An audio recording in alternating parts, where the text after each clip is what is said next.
You know, over the years, this is not the first time we're getting to see this bill. There's also been an attempt by Senator Zainab Kure in times past at the Assembly, National Assembly, trying to bring up a bill on this.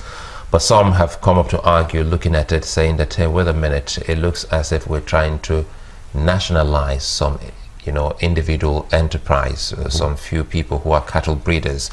If you come up with a bill like this, it would seem as if you are making it, giving it a national outlook that gives them rights and privileges in every state of the Federation. The bill, for some others, they think that perhaps they should be talking about ranching. We have a crisis in our hands, as you rightly put it, by starting off this discussion.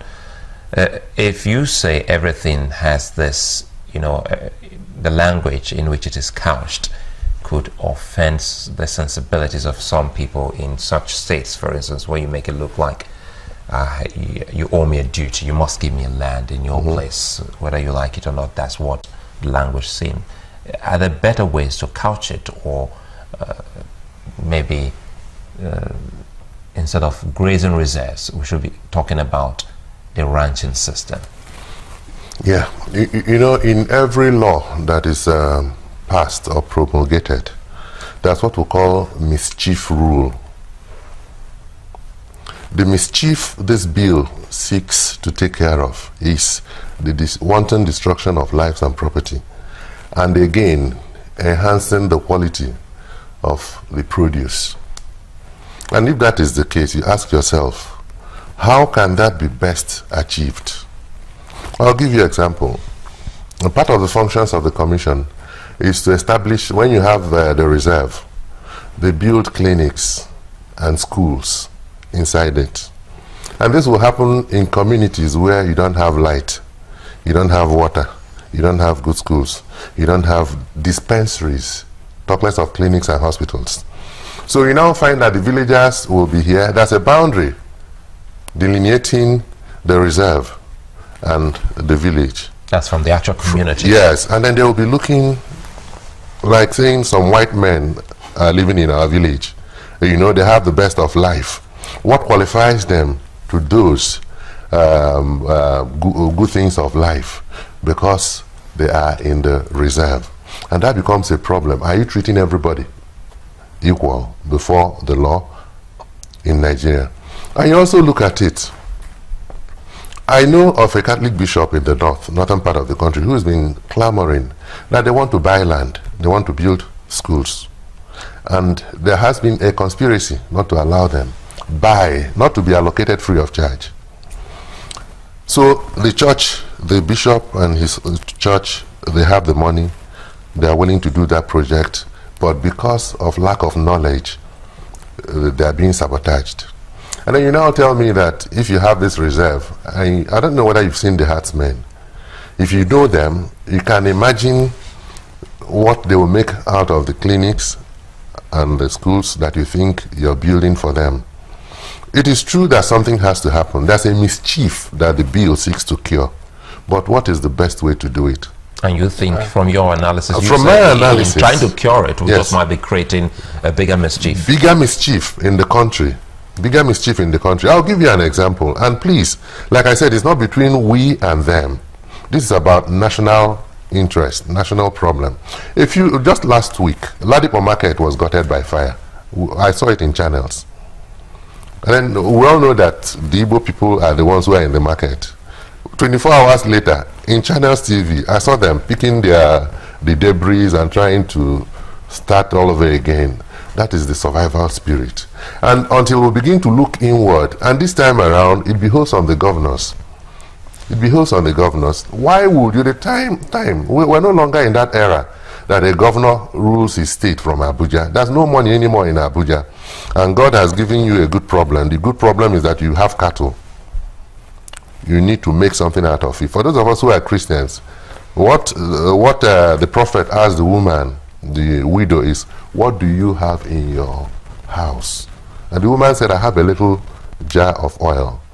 And he blessed it, and it multiplied. There's always that little thing that God has given you.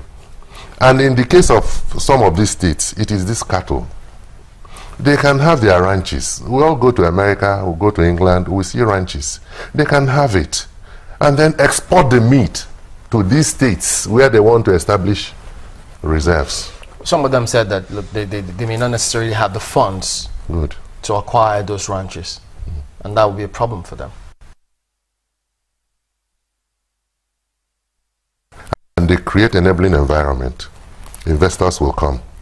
Dangote has been investing money all over Africa. There's no law that says Dangote cannot own a ranch. The question is, does it take care of the small farmers, for instance?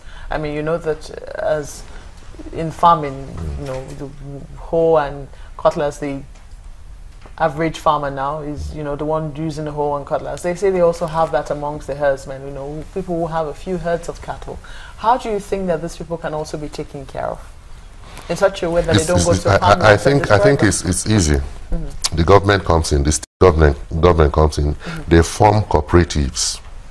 Cooperatives can take care of them, they can come together.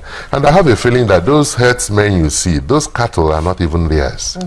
They are like, you know what I mean, apprentices, like boys running for alhajis. And so it will be very easy to bring them together into cooperatives and give them the enabling environment. There are investors, even the Igbo man, all he needs to know is that this venture is profitable.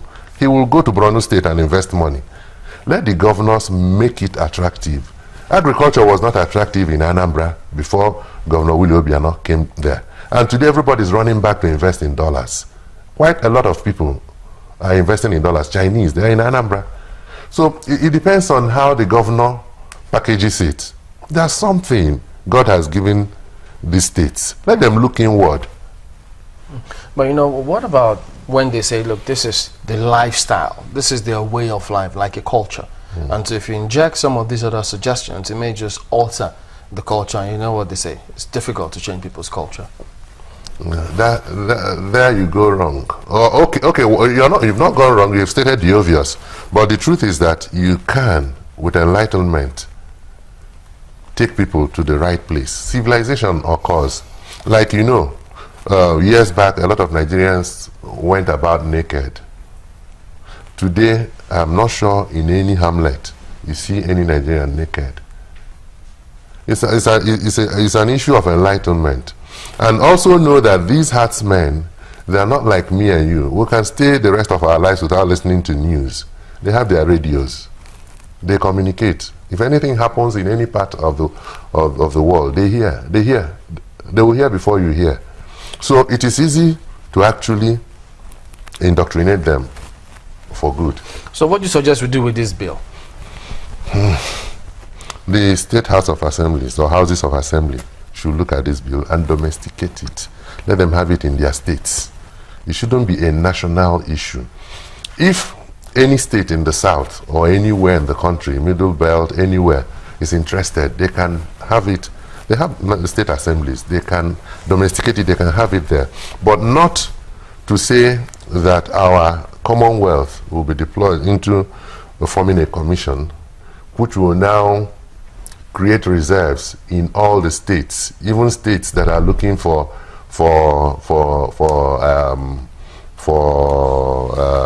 farmland and all that. You know, you say they must.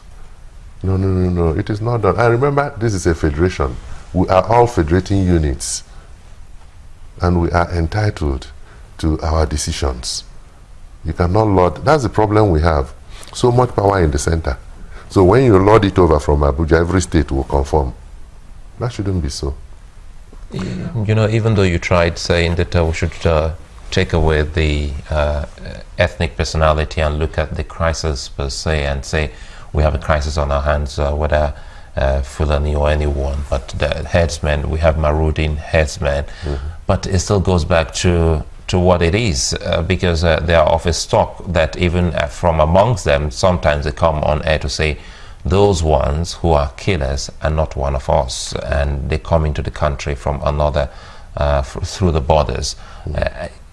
Are you also thinking of ways, especially maybe by way of advising some members of the National Assembly, how they can best bring up laws to, you know, talk about this free movement, or maybe the discussion can go between countries on the ECOWAS region and even in the AU, and see how much they can streamline the free movement of persons within the AU.